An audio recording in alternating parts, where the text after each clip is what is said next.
ಶಿಸ್ತು, ಆ ಚಾಕುಚಕ್ಯತೆ, ಆ ಪ್ರೀತಿ, ಆತಿಥ್ಯ, ಅತಿಥಿ ದೇವೋ ಭವ ಅನ್ನುವುದಕ್ಕೆ ಒಂದು ಬೇರೆ ಏನಾದರೂ ನಾವು ಹೇಳಬೇಕಂತಂದ್ರೆ ಈ ಒಂದು ದಕ್ಷಿಣ ಕನ್ನಡ ಆಗಿರ್ಬೋದು, ಉಡುಪಿಯವರಾಗಿರ್ಬೋದು, ಉತ್ತರ ಕರ್ನಾಟಕದವರಾಗಿರಬಹುದು.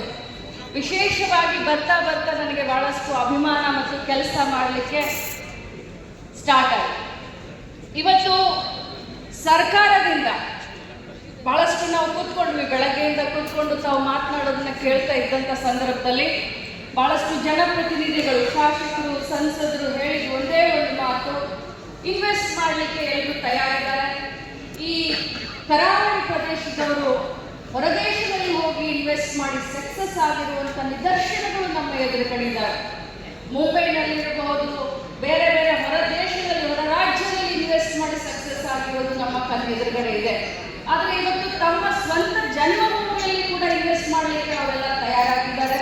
ಪ್ರಕಾಶ್ ಶೆಟ್ಟಿ ಅವರು ಹೇಳಿದ್ರು, ಮಾನ್ಯ ಉಪಮುಖ್ಯಮಂತ್ರಿ ಅವರಿಗೆ ಹೇಳಿದ್ರು, 250 ಜನ ಅಲ್ಲ 500 ಜನ ಇನ್ವೆಸ್ಟರ್ಸ್ನ ನಾವು ತಗೊಂಡು ಬರ್ತೀವಿ, 1,000 ಅಲ್ಲ 5,000 ಕೋಟಿವರೆಗೂ ಇನ್ವೆಸ್ಟ್ ಮಾಡಲಿಕ್ಕೆ ನಾವು ಸಹಕಾರ ಕೊಡ್ತೀವಿ. ಆದರೆ ಸರ್ಕಾರದಿಂದಲೂ ಕೂಡ ನಮಗೆ ಸಹಕಾರ ಸಿಗಬೇಕು ಅಂತ ಹೇಳ್ತಾ ಇದ್ವಿ.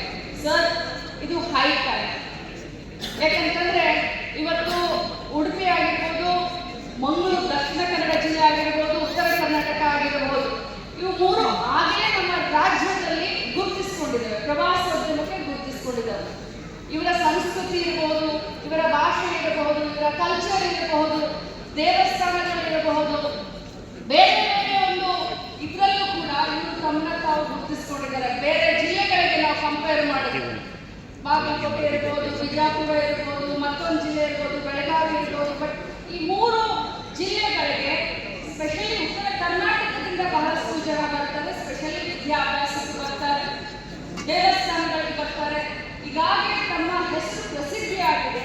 ಇದರಿಂದ ಸ್ವಲ್ಪ ಮುಂದುವರೆದಂತ ಭಾಗ ಆಗ್ತದೆ. ಸರ್ಕಾರದಿಂದ ಕೂಡ ಸಹಕಾರ ಸಿಗಬೇಕು. ಸಿಂಗಲ್ ವಿಂಡೋ ಕ್ಲಿಯರೆನ್ಸ್ ಆಗಿರಬಹುದು, ಅಥವಾ ಸಿಆರ್ಜಿ ಬಗ್ಗೆ ಬಹಳಷ್ಟು ನಮ್ಮ ಜನನಾಯಕರು ಏನು ಪಬ್ಲಿಕ್ ರಿಪ್ರೆಸೆಂಟೇಟಿವ್ ಇದ್ದಾರೆ, ಬಹಳಷ್ಟು ಕಾಳಜಿಯನ್ನು ತೋರಿಸಿ ಅದನ್ನೆಲ್ಲ ಕೂಡ ಕ್ಲಿಯರ್ ಮಾಡಲಿಕ್ಕೆ ಮುಂದಿನ ದಿನದಲ್ಲಿ ಸರ್ಕಾರ ಕೂಡ ಮುಂದೆ ಬರುತ್ತೆ. ಸ್ಪೆಷಲಿ ನಾನು ಉಪಮುಖ್ಯಮಂತ್ರಿಗಳಿಗೆ ಹೇಳಲಿಕ್ಕೆ ಬಯಸ್ತೇನೆ. ಸರ್, ತಾವು ತಮ್ಮ ಭಾಷಣವನ್ನು ಶುರು ಮಾಡಿದಾಗ ಒಂದು ಮಾತು ಹೇಳಿದ್ರಿ, ಅಧಿಕಾರ ಶಾಶ್ವತ ಅಲ್ಲ, ಅಧಿಕಾರ ಇದ್ದಂಥ ಸಂದರ್ಭದಲ್ಲಿ ನಾವು ಶಾಶ್ವತವಾದಂಥ ಕೆಲಸವನ್ನು ಮಾಡಬೇಕು ಅಂತ ತಾವು ಹೇಳಿದ್ರಿ. ಅದೇ ರೀತಿ ನಾವು 2025 ಇದ್ದೀವಿ. 2045 ಈ ಒಂದು ಕೋಸ್ಟಲ್ ಕರ್ನಾಟಕ ಯಾವ ರೀತಿ ಬೆಳಿಬೇಕು ಅನ್ನೋದನ್ನ ನಾವು ಈಗಾಗಲೇ ಚಿಂತನೆ ಮಾಡಿದ್ದೀರಾ. ಅವರು ಕೂಡ ಸಹಕಾರ ಕೊಡ್ತಾ ಇದ್ದಾರೆ. ಮಾನ್ಯ ಮುಖ್ಯಮಂತ್ರಿಗಳು ಕೂಡ ಏನು ಕೇಂದ್ರ ಸರ್ಕಾರದಿಂದ ಸಿಆರ್ಜೆಡ್ ಅದು ರೂಲ್ಸ್ ಎಲ್ಲ ಕೇಂದ್ರ ಸರ್ಕಾರ ಅವ್ರು ಬಾಯಿ ತೆಗೆದ್ರೆ 1991 ಅಂತ ಹೇಳ್ತಾರೆ. ಸೊ ಆ ಒಂದು ಪಾಲಿಸಿ, ಈಗಿನ ಒಂದು ಪಾಲಿಸಿ ಅದೆರಡು ಸರಿ ಹೋಗೋದಿಲ್ಲ.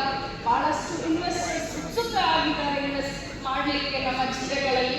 ಪ್ರವಾಸೋದ್ಯಮ ಇರ್ಬೋದು, ವೆಲ್ನೆಸ್ ಸೆಂಟರ್ಗಳಿರ್ಬೋದು, ವಿದ್ಯಾಸಂಸ್ಥೆಗಳಿರ್ಬೋದು, ಅಲ್ಲಿ ಅವರಿಗೆ ಅನುಕೂಲ ಆಗುವಂಥ ವಾತಾವರಣ ಮತ್ತು ಕಾನೂನಿನ ಸರಳೀಕರಣ